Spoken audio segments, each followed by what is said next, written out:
আজি নারী আন্তর্জাতিক নারী দিবস হয় 8 মার্চ আন্তর্জাতিক নারী দিবস হয় আমার যে নারীর এটা অধিকার থাকে বা নারী যে সমাজত প্রতিষ্ঠিত হব লাগে সেইটোৰ বিষয়ে আৰু এনআৰএলএমৰ ফালৰ পৰা আমাৰ এটোৱে ক'ব লগা যে আমি এনআৰএলএম কৰি কিমান দূৰ সাকসেস আজি আমি এটা মদাহী মানুহকো আমি লাইনত লৈ আহিব পাৰিছোঁ জীৱিকা হওক কি হওক বা আমাৰ বাকি কেইটাখিনি মিলি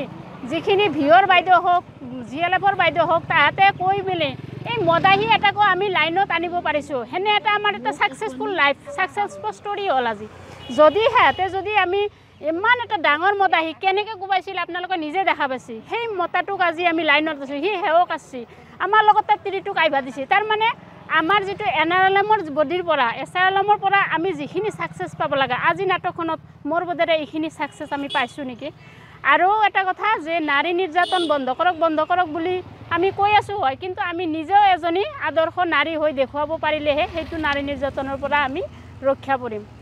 আৰু তৃতীয় কথা যে এজন ডাঙৰ মদাহী এইটো যেটো নাট আপোনালোকে দেখা পালে সেইটো কিন্তু মদাহী এটা সৰু সুৰা মদাহী নহয় সাংঘাতিক মদাহী যে কোবাই ধুবাই একাকাৰ কৰিছে তথাপি সেইটো মানুহক যে আমি সম্ভালি কেনে তাক লাইনত আনিব পাৰিছোঁ সেইটো মোৰ কাৰণে বহুত সাকসেস বুলি বা আমাৰ নাৰী জাতিৰ কাৰণে বহুত সাকসেস বুলি মই আশা কৰোঁ।